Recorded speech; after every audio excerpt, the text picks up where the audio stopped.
It's interesting to watch people's reactions when life seems to turn on us. When a nation is hit by a natural disaster that destroys many lives, or when a world is hit with something like a pandemic.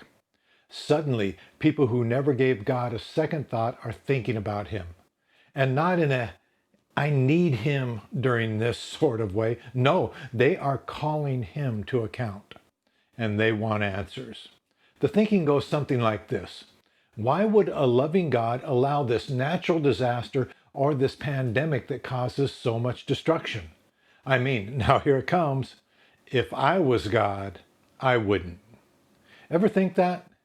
Well, more than likely you have, because it's not uncommon, is it? Man is quick to blame God for not running his creation in the same way they would. They think he's mismanaging what he's been put over. But what is the biblical answer for this common objection? And where should we start?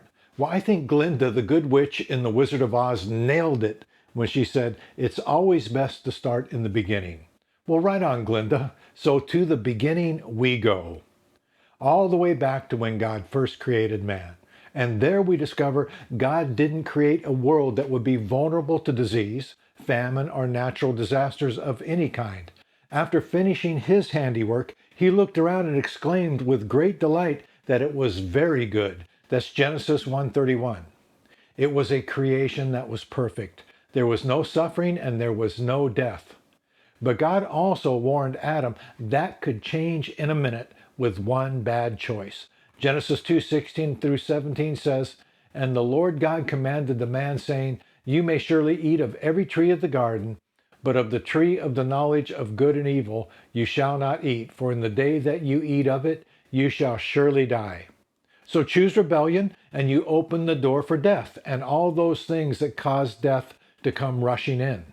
And that's exactly what happened, isn't it?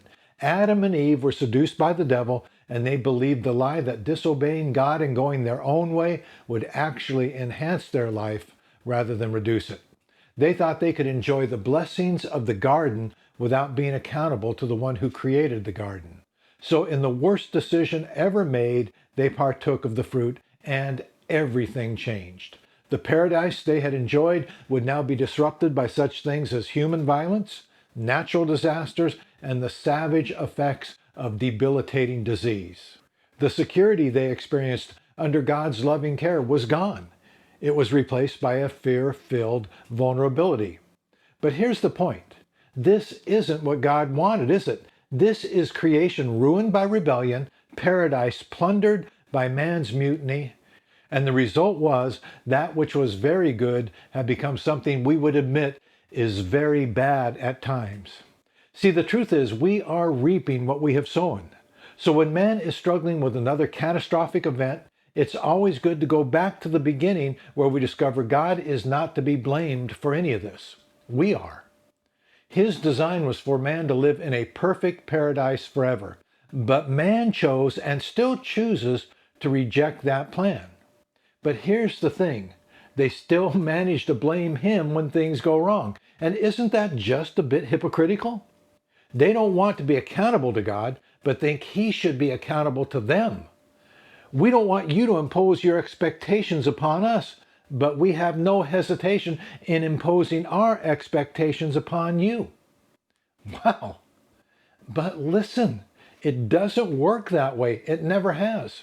A world in rebellion will reap the natural fruit that defiance brings, which is chaos and destruction, not divine blessing. God warned us this would happen, so don't be surprised when it does. Galatians 6:7 says, Do not be deceived. God cannot be mocked. A man reaps what he sows. Well, that's the bad news. Is there any good? Yeah, there is. God is still loving and God is still good. The God that wanted to bless Adam and Eve in the garden still wants to bless you now. He wants you to know his joy, peace, protection, and provision even while you live in a fallen world. Listen, he wants to be your father and desires to take care of you, but you must understand these blessings are for a very select audience. It's for those who have ended their rebellion against him and have chosen to follow his son by faith. When we do that, we enter into a relationship with God where we can thrive even in times of a pandemic. We live with the security of knowing we are not walking through life alone. We enjoy the presence of God and rest in the promises He has given to us. And listen, that changes everything. The peace, the joy, and security that Adam was meant to experience in the garden will begin to flood into our life. And listen, you can know Him today. You don't have to face these troubles by yourself. Well, what are you to do? Well, be willing to stop the rebellion against Him. Admit you've sinned, ask Him to forgive you, and place your faith in His Son's work on your behalf. He will receive you, you will become His child, and heaven will become your home. Then all the promises of the Bible become promises made to you. So why would God allow something like a pandemic? We'll go back to the beginning. He didn't design creation to know death and disease at all. That's on man. Man rejected God then and still chooses to reject Him and His ways now. Because of that, we are picking up the price tag.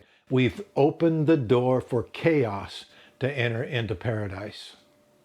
Well, God bless you guys. Thank you for listening. Hit those buttons down below. Subscribe, like, and notification, and we'll see you in the next video.